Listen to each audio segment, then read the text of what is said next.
there, it's Betsy-Morgan, and it's wonderful to be with you. If you would like to chat with me more personally, you can find me at askbetsymorgan@yahoo, and I will answer your email.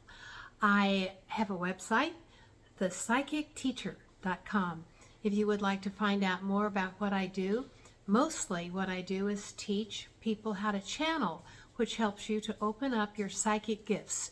Everybody has what I like to call a spiritual gift. There are so many different ones, and whatever is most likely your favorite is probably your gift. We generally like best what we do the best. So if you are interested, take a look at what interests you, and you'll probably find your gift. What I'd like to talk about today is a question that came up to me from one of my wonderful students. I have a private Facebook site or group. All of my students from all over the world can congregate on this site, channel for each other, get their questions answered, and practice. It's a wonderful place where we can meet and greet and get to know each other in a safe space where we can ask questions and have a sense of family. Here on this site, a few days ago, a question was asked of me: how do we select our family? And why do we often feel close to them?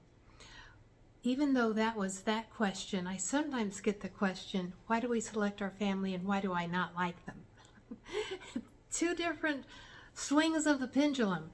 Well, I thought maybe we could channel on that and get an answer. Shall we? As you know, if you want to channel, allow yourself to relax.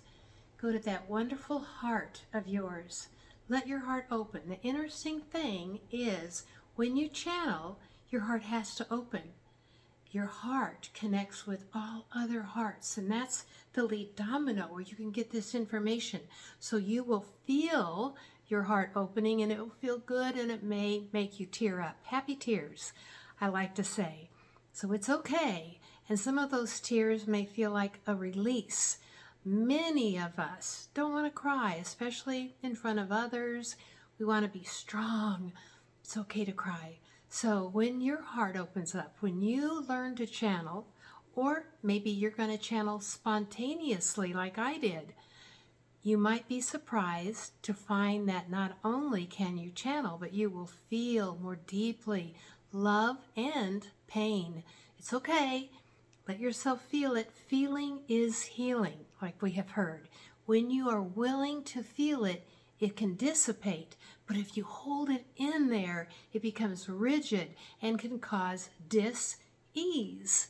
Because it's not easy, is it? It doesn't feel easy. So let it vibrate by feeling. Feeling is healing. And when you channel, you go into that wonderful heart of yours. It spontaneously opens up so that it can beat with the heart of the universe and all of those that you are channeling for. And you will then develop or become or recognize your psychic gifts. You will be impressed either through sight, taste, touch, smell, or hearing. 5 senses in the physical. And our 6th sense is the metaphysical, beyond the physical. So when you open your heart, that 6th sense opens up. And the way you get your information is whatever of the 5 senses is most developed for you. It will start coming in and appear as a hidden reality, and you'll be able to read the signals and share with another person what you're picking up for them. You'll also be able to get information for yourself. That's a little bit harder, and we can talk about that later, but very basically, the reason it's harder to get information for yourself is we have an attachment to what we're going to hear or see. We want to be happy. We don't want to have to, well, I want to say we don't want to have to grow. The reason, of course we want to grow, but we want the growth to be gentle. We don't want to hurt. Nobody wants to hurt. That's not mentally healthy to want to hurt. Growth can be uncomfortable, to say the least. But on the other side of that mountain is joy insight, truth, happiness, health, and perhaps even, I hesitate to say this because I don't want everything to be about money, but when you go over a hurdle, all the good things can come to you more easily because there are no more blockages. So you have to sometimes go through or jump over that hurdle so that you can get to the other side of the mountain and find the rainbow's end. You can find your pot of gold. Okay, well, we might be getting off track, but ain't it fun to investigate all this psychic information? So why do you, or do you even, pick your family members? Let's channel on that. Allow yourself to relax and go to that beautiful heart. I close my eyes. If you would like to, please close your eyes. Take a nice, relaxing breath. And I'm going to connect with my best spiritual friend, Orion. Hello, beloved beings of light. Know indeed that this is your friend too. I am Mr. Orion, and I love you. I will always be here for you, and I will always answer your questions. Morgan says, why do I not answer all of her questions? And I say to you, I do. But sometimes it is an answer that is either vibrating above your pay grade, or it's an answer that you do not want to hear. So when you are equivalent enough, or when you are aware enough, when you are balanced enough spiritually, you will be able to receive all of the information all of the time. You are growing, and this is a good thing. You are growing up spiritually, and until then, you may not get every single answer that you are asking for. Continue to grow, and you will see them come unto you. And now, why do you pick who you pick? We say unto you that you have a choice. Each one of you, before you incarnate into a human vehicle, meet as a soul at a planning table. There are approximately 12, and sometimes you are the 13th. There needs to be one extra vote to break the tie. So when you come in as number 13, or you may have named a second for you, that will be a vote, because you, with those that you have chosen and a few that you have not chosen, are going to plan a very beautiful and growth-producing life in the human form for you. You will, at that planning table, decide on certain experiences, perhaps a job, perhaps a city, perhaps some travel, perhaps being rich or poor, or beautiful, or handicapped, or you may select your family members.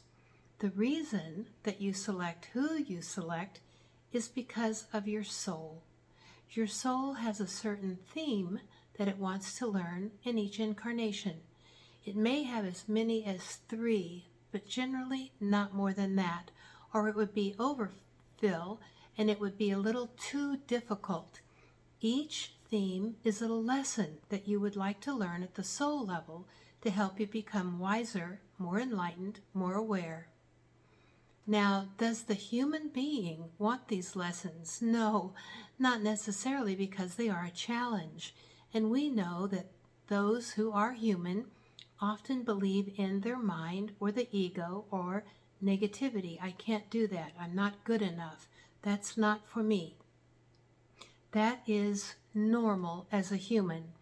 But when you are at your planning table and approaching it as a soul, everything looks easy. Piece of cake. I can do that. I can handle that. And you are quite eager. However, there are times when you know you are choosing someone who might be difficult for you to talk to and to interact with in a family way. Why do you choose people who are difficult for you? Because they are your best teachers. Dear ones, you are learning to be unconditionally loving, and you are learning how to speak your truth, and you are learning how to do this consciously and kindly with what you might call emotional balance.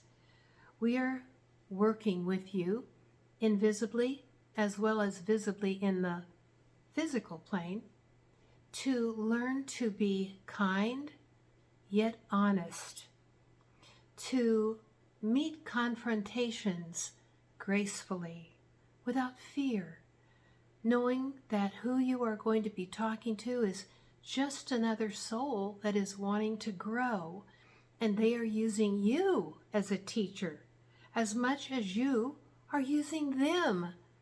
You would not connect with another human being if they were too much more enlightened than you. Generally speaking, who you meet with is on the same plateau vibrationally. Like attracts like. But since you're learning different lessons or have different themes, you may appear to be different. Perhaps one of you can speak so well as a speaker, and perhaps another one of you is a musician, another one of you an athlete, and you come together and you might look at each other like, this person is better than me because and you will look at their gift. Please know that each one of you at the soul level is an equal, and you have chosen what you want to learn, including meeting these people who have a soul of a higher nature, just like yours.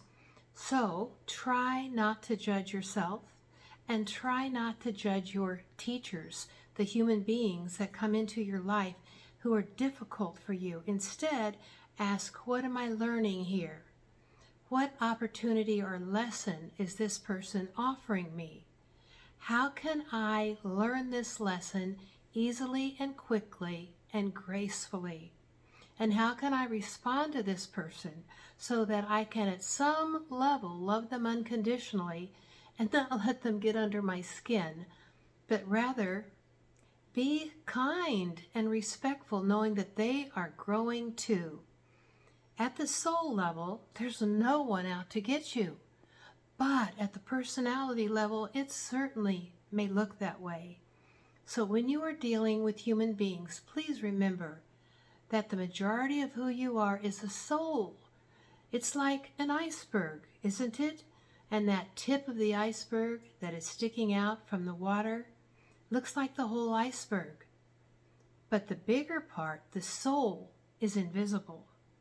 So as you live as a human being, live with awareness that you are not just passing through ambiguously, you are learning. And the more peaceful you are will demonstrate to you your grade. If you get an A, a B, a C, a D, or an F, how peaceful are you? Fear nothing, for all is well. This is like a pit stop in a race, the Grand Prix, but you are a soul, and you're forever at home, and you are forever perfect love. The reason why you choose human beings in your family that you adore is because you need a safety net. You cannot be thrown into the arena without a friend. So that is what is given to you. You are able at the soul level to select those souls that you love so much, or perhaps even a soul that you don't love a whole lot, but you choose a script where each one of you are going to get to know each other and love each other even better. For each one of you has a gift to give the other, a lesson. And thus, you sign up. Let me be with this one. Let me learn from this one. Sometimes those in your family have karma with you. Perhaps there's something they need to give to you or you need to give to them. So it's an opportunity. Is it always fulfilled? No, it's not, unfortunately. And you both get an opportunity to try it again. There's not necessarily an ending. There's just forever love in whatever form or no form. You could, if you can, look at the human existence like a game. Sometimes this one, who is speaking me right now, sees it as the game of musical chairs. The music is playing and everyone is walking around and the music stops and a chair is taken away. Who's left out of the game? Well, she equates that with when someone goes back to heaven. Or, as you say, they pass away. what happens is that one that passes away goes home, sweet home. It's wonderful. And everyone will sometime get a chair removed. But in the meantime, laugh and play the game fully. Find that chair, laugh with your friends, because they are all your friends. No matter what they look like, you have an agreement to grow together. So as best you can, remember that. You're not human at all. That's your costume. You are divine. You are a beautiful, eternal, loving soul. And as you remember that, you can respond to others more lovingly. And you will have more friends. Now, if someone is healthy, they would say that's important to them. Not that you have to hang out with your friends all the time, but it's nice to be loved and to love. That's part of the human factor, and the soul that is love enjoys giving and receiving that which it already is vibrationally.